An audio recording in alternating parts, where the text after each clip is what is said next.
wanted to change this in that community and that society. So what did he say? He says, whoever is in charge of any of these girls and treats them well, they will be a shield for him against the fire.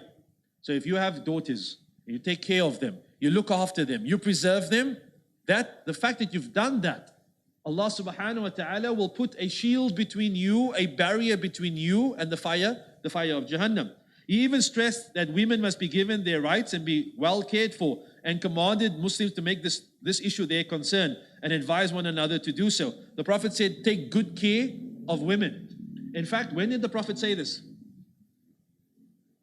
He said this during the farewell pilgrimage, 3 months before he passed away.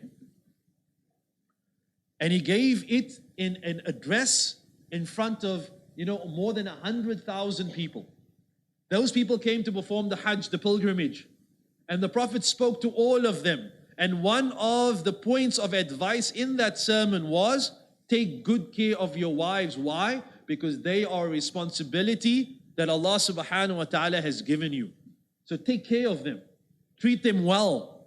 Istawsu bin nisa'i khayra. Take care of them and treat them well. So it was a very important concept for the Prophet sallallahu alaihi wasallam. And the Prophet was a shining example of this. Because once he sat beside his camel and he put his knee for one of his wives. You know how they would be? A camel, I don't know if any of you have ever ridden a camel, but it's not the easiest animal to get on. All right? And even if it's on the ground, it's still, like this whole complicated procedure. So what did the Prophet do? The Prophet, to help her get on, he put his knee there so that she could step on his knee and climb on. These kinds of things, we live in a society where we are taught about romantic love and how, what it's like to be a gentleman, and all of these kinds of things.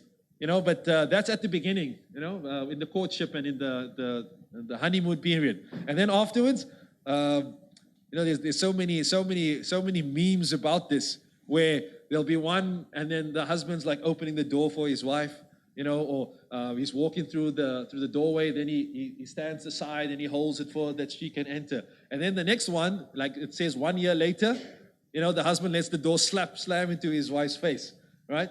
I want to advise you that if you want your relationship and you want the love between you to grow stronger, then these kinds of things are the kinds of things that you need to be strict on continuing to do, whether the honeymoon period is over or not. It's when we start these small things, we start giving them up, we start avoiding them, we start abandoning them, is when it becomes easier for people to drift apart. So I advise you and myself that if we're going to keep the love alive in our relationships, even with our children and with our parents and others, then these are the small things are the things that we need to be focusing on. Anyway, when Fatima radiallahu anha, when she used to come to visit his daughter, she came to visit him, the Prophet would welcome her, take her by the hand, and he would kiss her, and he would make her sit where he was sitting, just to show her, I honor you, I respect you. And the Prophet ﷺ would make that very clear. So what he's teaching us is that mercy is something that you should be practicing universally, not specifically just to, are we going to be merciful to my parents or my friends or, my acquaintances? Mercy is something that